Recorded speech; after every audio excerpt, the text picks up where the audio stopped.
Recently, Skylum dropped the latest update for Luminar Neo, version 1.14.1. There's really only one major addition that you need to know about for this update, and that is to the Neon and Glow tool. Hi, I'm Darlene with Digital Photo Mentor, and in this video, I'll show you what's new with Luminar Neo.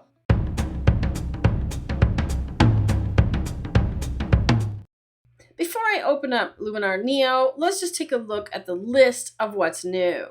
It's pretty short and straightforward. The Neon and Glow tool, having the ability to draw freeform, is the biggest addition to this update.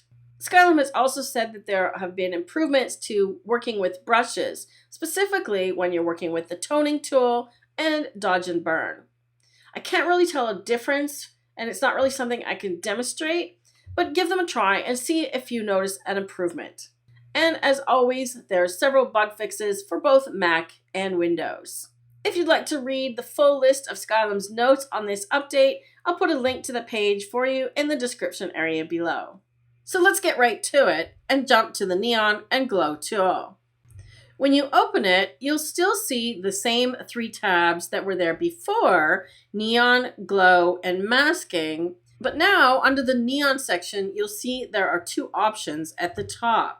This first one here, which looks like a squiggly line, is literally that. It allows you to draw in where you want the neon glow to appear. In a previous video where I showed you how to use this tool, I had a workaround for how to do that, to do things like draw headlights and car trails, like in the image you see here. But now it's even easier, and you don't have to hack the tool to make that happen. The other button is Select Object. And by simply clicking that and dragging the amount slider up, it will still function as it did previously to find the object and draw neon around it. So let's take a look at how this new function works. Make sure you are on the squiggled option and draw. Once you've drawn something, you can also choose to erase it, of course. So you need to draw it before you can erase it. So I'm just going to draw a squiggly line, just like that. And you can see that wherever I've drawn, it now creates a neon glow around that line. Previously, when I hacked the tool, it would put a neon glow sort of like a tubular outline of whatever I had drawn, and you had to do a bit of finessing to make it work. If you used the hack that I demonstrated in the other video, you'll know that you had to do some adjustments to the spread and amount to make the lines come together, and it was a bit trickier to get just a single line. Now you can see how easy it is. Just draw it where you want it. And of course, to get rid of it, you can just choose Erase and draw over it to remove it. So let's see how we would use this. Let's say I want to make the car trails come out from the cars here.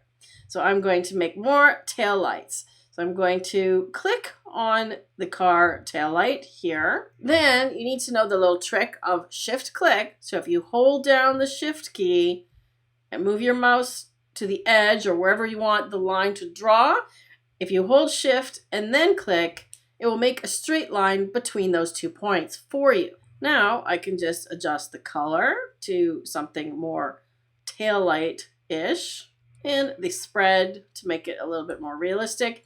And also I recommend bringing down the amount.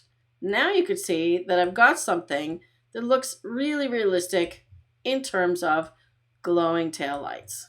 And that was much easier than the way I did it before. Now if you want to do headlights going the other direction, you need to change the color.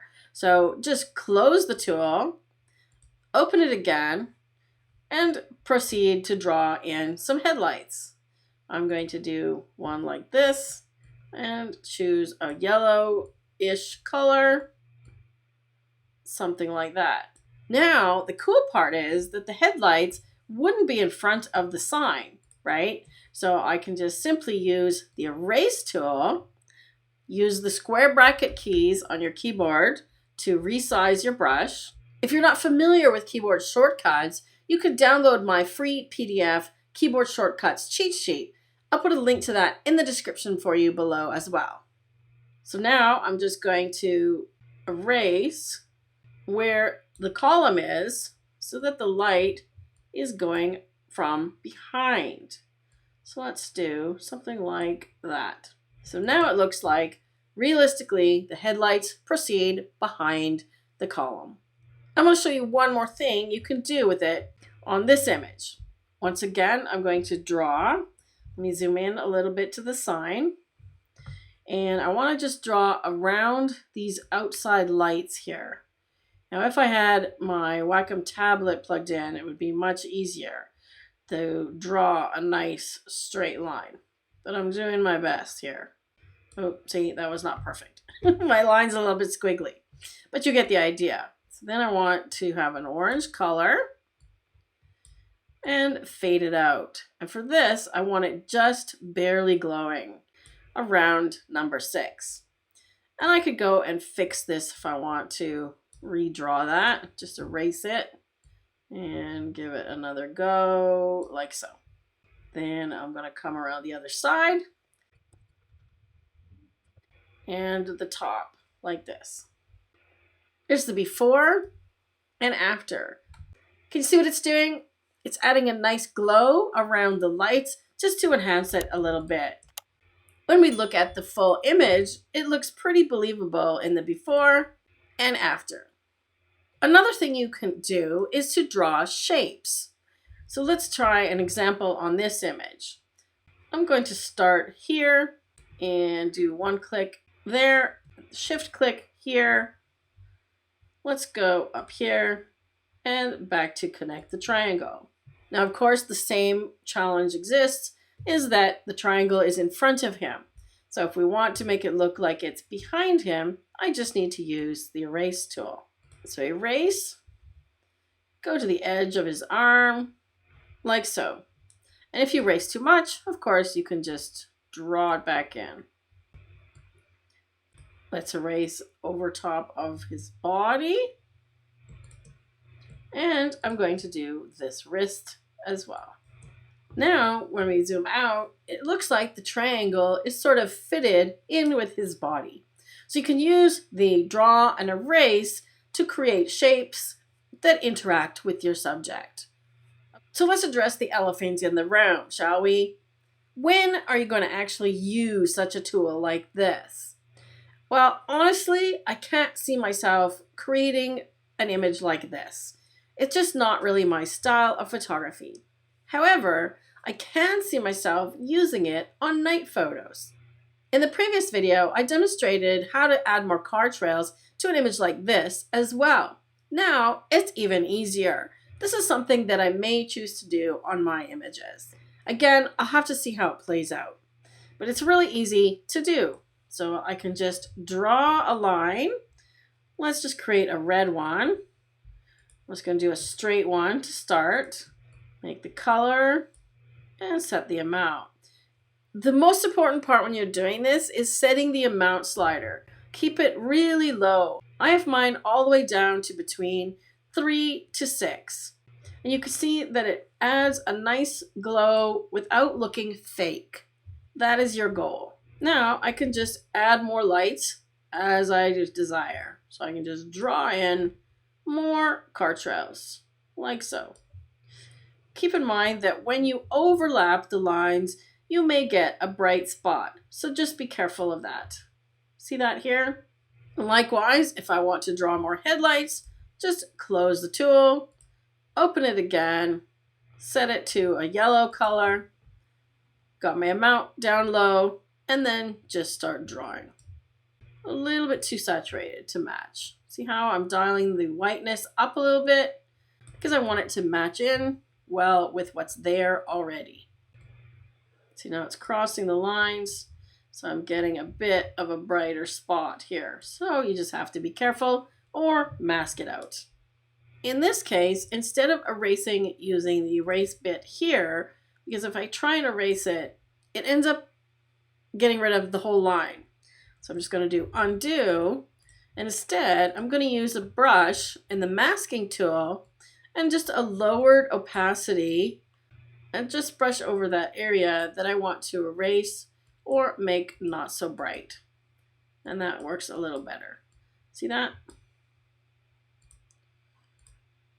Like so.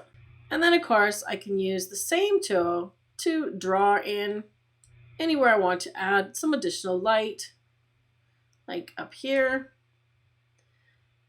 or to highlight this building, like so. So there you can see it before and after. So in my opinion, the ability to draw with this tool makes it a lot more usable in practical situations like this. Will I draw triangles or shapes around my subject or an object in my image? Probably not. Just not my style. But you just never know. If the right image comes up and I want to create a more fantasy style looking image, it might work. So I never say never. So it's great to have this additional functionality in our toolbox. Okay, I have a question for you. There's still a few things that Skylum has announced for Luminar Neo which we have not seen yet. So I'm curious, which one are you most excited about giving a try? The 4 that are yet to come include Generase for AI-generated cloning or erasing, Scene Swap that will allow you to change elements within the image, also using AI, Scene Expand, which will allow you to expand the image and draw on the outer edges of the canvas, and finally, the Water Enhancer. So of those 4, which one are you most eager to try? For me, it's gotta be Generase.